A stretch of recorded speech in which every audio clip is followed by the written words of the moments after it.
Back on this channel of UKIC official. My name is खुशहाली कच्छी। अगर अभी भी आप लोगों ने चैनल को सब्सक्राइब नहीं किया है तो सब्सक्राइब कर दीजिए, लाइक कीजिए वीडियो को, शेयर कीजिए अपने दोस्तों के साथ और कमेंट में लिखिए गाला। ठीक है, अब हम लोग लेक्चर नंबर 3 पे ऑलरेडी पहुंच चुके हैं। ठीक है, गाड़ी आ चुकी है वहाँ पे। सेक्शन ए और बी हम लोग करने वाले हैं डिस्कस। ठीक है, तो पेपर नंबर 3 है सेक्शन ए बी इकोनॉमिक्स का। अब दूसरी चीज़, इंपॉर्टेंट चीज़ कि अगर आपको ये पेज नंबर वाला वो आंसर चाहिए, अगर आप लेक्चर नंबर 1 देख कर आए हैं और आपको ऐसा चाहिए मैम मुझे पेज नंबर, तो वो UKIConline.com पे, अगर आप एंड्रॉयड और iOS ऐप भी है उसमें आप जाके गाला वाला मैं आपको बता दूंगी वो फोटो, वहाँ पे आप जा सकते हैं और वहाँ से आपको डायरेक्टली पेज नंबर वाइज आपको मिल जाएगा। ठीक है, और लास्ट मिनट पे भी अगर आपको गो थ्रू करना है तो ये वीडियोस वापस से देखने की जगह पे आप PDF भी वहाँ पे गो थ्रू कर सकते हैं। Moving forward, total degree of circle किसे बोला जाता है? टाइम वेस्ट नहीं करेंगे, डायरेक्टली 360 डिग्री। ठीक है, आपको पता ही, आप 12th स्टैंडर्ड में 360 डिग्री।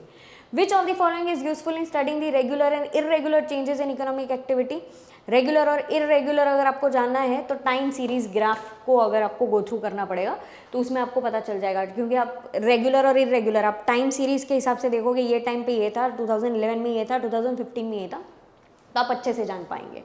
जाते हैं हम लोग आगे। इंडिया का रैंकिंग ह्यूमन डेवलपमेंट रिपोर्ट में कौन सा था? इंडिया का रैंकिंग था 130th। ठीक है, 130th रैंक पे है out of 188 countries.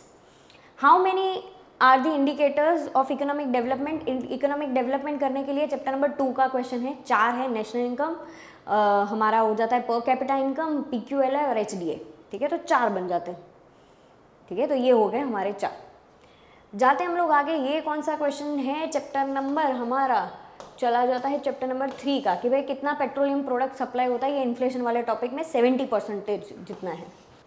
In inflation what does RBI do? Inflation के टाइम पे, ये चैप्टर नंबर 4 का क्वेश्चन है।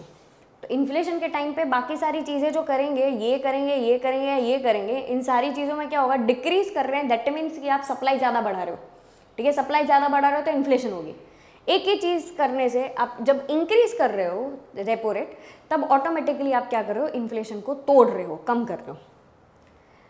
उसके बाद जाते हम लोग आगे। बैंक का मतलब क्या है? भाई बैंक एक सिंपल से लैंग्वेज में आपने 11th BA में भी पढ़ा है, बैंकिंग चैप्टर पढ़ा है, ये चैप्टर 4 में भी बैंकिंग आ जाता है। तो बैंक क्या काम करता है? तो कलेक्ट करता है डिपॉजिट और for the purpose of lending, यहाँ से पैसे लेता है और किसी और को देता है। ओके, कौन से ईयर में NREGA was accepted? MG NREGA नहीं बोला है, नरेगा ही बोला है, दैट इज 2005। ठीक है, और अगर 2009 MG नरेगा पूछ लिया होगा तो मनरेगा पूछ लिया हो, तो जो जिस हिसाब से आप बोल रहे हैं तो वो 2009 में है, तो ये याद रखना, ये वाला। Moving forward, according to all the estimates of the year 2011-12 कौन सा स्टेट जो है वो 30 to 40% ऑफ पोवर्टी में जाता है? चैप्टर नंबर 5, सबसे ज़्यादा IMP। क्यों? क्योंकि मैम हमें तो ये टेबल बहुत लर्न करने में कंटाला आता है। भाई ये टेबल आपको करना पड़ेगा। देखो गाला में पूछा है और नॉर्मली आपको एक आइडिया पैटर्न पता चल गई होगी। 0 to 10, 10 to 20, 30 to 40 और 20 to 30 वाला अगर आपको पूछ ले तो यू शुड नो कि कौन सा जाएगा इसके अंदर। पंजाब नहीं जाता, जम्मू कश्मीर नहीं, आंसर आएगा उड़ीसा। उड़ीसा जो है वो 30 to 40% पोवर्टी में जाता है। Which type of unemployment arises due to technological development? कौन कौन सी चीज़ टेक्नोलॉजी डेवलपमेंट से होती है? दैट इज फ्रिक्शनल, कि आपको सीखनी पड़ेगी नई स्किल, वापस से करनी पड़ेगी, तो दैट इज फ्रिक्शनल अनएम्प्लॉयमेंट। अब जाते हम लोग आगे। दीनदयाल ग्रामीण कौशल्य योजना जो है वो कितने साल के लोगों के लिए बनाई गई है? It is made for 18 to 35 years.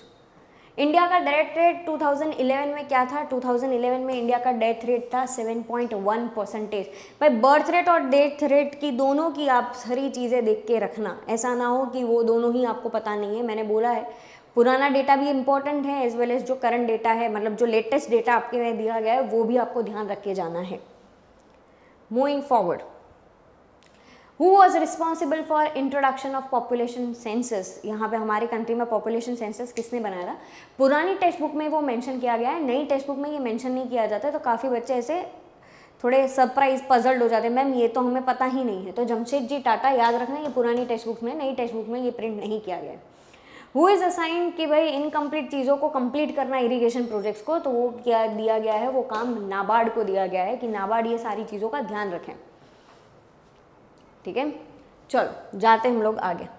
Graphical mobility of which factor is zero in foreign trade? Zero land. तो मतलब ये मोबिलिटी वाला क्वेश्चन देखो गाला में आता ही है। What is balance of trade? Balance of trade का मतलब क्या होता है? जो मर्चेंट विजिबल ट्रेड जो होता है उसे हम लोग बैलेंस ऑफ ट्रेड बोलते हैं। जो मर्चेंडाइज या विजिबल या तो फिजिकल या टेंजिबल चीज़ों को हम लोग बोलते हैं मर्चेंडाइज ट्रेड। बाद में what is the amount of investment tiny industries में कितना रहता है? 25 लाख तक का रहेगा, ठीक है। Which developed country is not an industrial country? Industrial country कौन सी नहीं है? सऊदी अरेबिया, अमेरिका भी है, जापान भी है और ब्रिटेन है। और ये चैप्टर नंबर आपके 10 के इनिशियल इंट्रोडक्शन में ही मेंशन किया गया है। जाते हम लोग आगे। In which year the definition of urban area? ये बहुत बार पूछा है, बहुत बार, तो IMP टिक कर दो पहले से, बहुत बार पूछा गया है। ये डेफिनेशन कब दी गई थी? 1951 में। Which of the following veg जो है वो सबसे ज़्यादा स्प्रेड करता है पॉल्यूशन को? तो ये तो बेचारा कुछ नहीं करता है पॉल्यूशन, ये भी कुछ पॉल्यूशन नहीं, ये भी नहीं, ये तो नेचुरली हम लोग जनरेट कर रहे हैं इलेक्ट्रिसिटी को। तो सबसे ज़्यादा पॉल्यूशन करता है create, that is thermal power. Hello students, मैं स्पेशल अनाउंसमेंट लेके आया हूँ फरवरी-मार्च 2025 वाले बच्चों के लिए। उनकी बोर्ड एग्जाम नज़दीक है और सबसे ज़्यादा टेंशन वाली बात ये होती है कि सर अब हम लोग पढ़ाई चालू कर रहे हैं तो हम लोग क्या करें। देखो मेरा सिंपल सा फंडामेंटल है, कॉन्सेप्ट के लिए टाइम चाहिए, उसको आप भाग नहीं सकते, उसको नहीं कर सकते कि वो आप 1-2 दिन में कर सको। पर ये कॉन्सेप्ट को कैसे करें सर? लास्ट मोमेंट पे हमारे पास कौन इतना टाइम देगा कि वो सारी चीज़ें कर सकें। हम लोग लेके आए हमारी जो लेजेंडरी बैच है, बाजीगर बैच, उसके लिए। उसके अंदर आपको मेन 4 सब्जेक्ट्स के सारे वीडियो लेक्चर्स मिल जाएंगे। अब इसके अंदर वीडियो लेक्चर्स के साथ साथ हमने PDF भी बना के रखी हुई, जिससे आप वो अपने पेज पे 2x की स्पीड पे देखना चाहो तो 2x की स्पीड पे, जैसे देखना चाहो वो देख सकते हो। पर कॉन्सेप्ट क्लियर हो गए तो क्वेश्चन कोई भी आए आपको दिक्कत नहीं आएगी। कि बहुत सारे बच्चे ऐसे होते हैं सर लास्ट मिनट पे IMP दे दो, ये दे दो। देखो IMP और वो सारी चीज़ें 10th तक बराबर थी। 12th के लिए आपको चाहिए कॉन्सेप्चुअल नॉलेज। अच्छे कॉन्सेप्ट्स आएंगे तो आपको पेपर के अंदर कोई भी दिक्कत नहीं आएगी। और ये हमारी प्रूवन चीज़ है, आप हमारे रिजल्ट्स को देख सकते हो, वहाँ पे जाके आप देख सकते हो कि वो बच्चे का रिजल्ट कितना इंप्रूव हुआ है, 10 से 12 तक का रिजल्ट भी कितना इंप्रूव हुआ है। तो अगर आपको ये करना है तो बाजीगर बैच आज के टाइम में आगे अभी के लिए हमने उसकी प्राइसिंग कर दी है 3999 के अंदर। आप पूरे चारों 4 सब्जेक्ट से वीडियोस देख सकते हो, उसकी PDF देख सकते हो, उसके अंदर मॉक पेपर्स रख देंगे, बहुत सारी चीज़ें हम लोग ने वहाँ पे रखी हुई है इन स्ट्रक्चर में ना।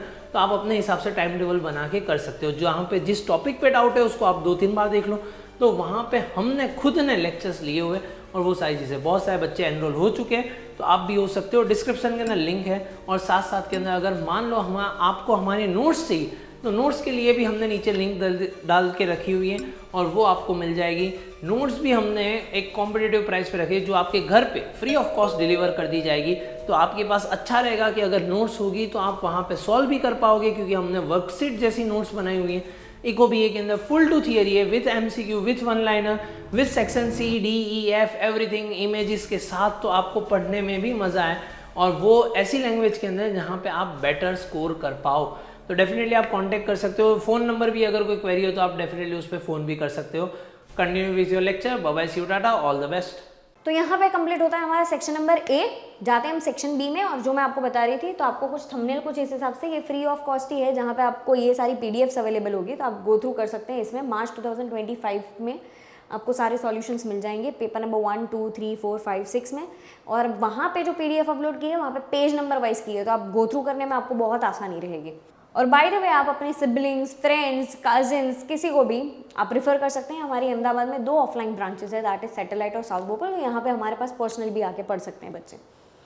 Moving forward, section number B में भाई कौन सा डायग्राम ड्रॉ किया जाता है for which type of distribution. मैंने गाला पेपर में एक जब हम MCQ कर रहे थे तब आई गेस गाला पेपर 2 में मैंने आपको आंसर बताया कि डायग्राम हो तो वो डिस्क्रीट फ्रीक्वेंसी के लिए होता है, ग्राफ कंटिन्यूअस फ्रीक्वेंसी के लिए होता है।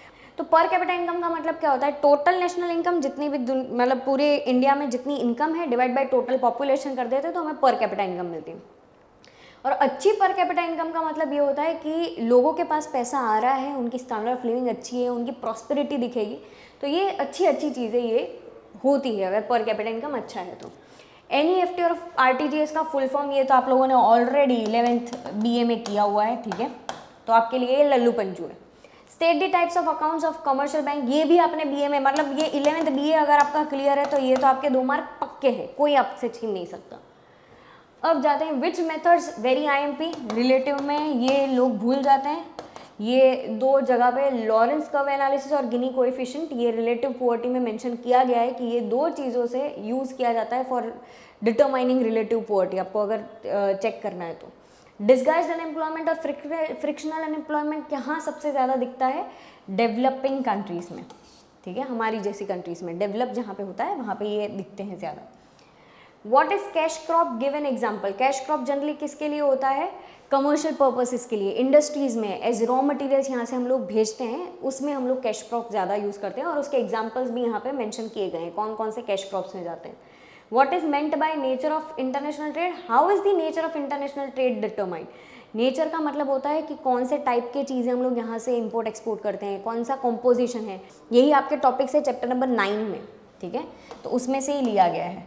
और इससे हमें एक चीज़ पता चलती है कि हमारा ट्रेड बैलेंस कैसा है, इंपोर्ट एक्सपोर्ट कैसा है, हमारा कॉम्पोजिशन, ट्रेड पॉलिसीज़ कैसी है, डायरेक्शन कैसे हैं, किसके साथ हमारी पॉलिटिकली हम लोग उन लोगों के साथ वायबल है, ये सारी चीज़ें हमें पता चलती है बिकॉज ऑफ इंटरनेशनल ट्रेड।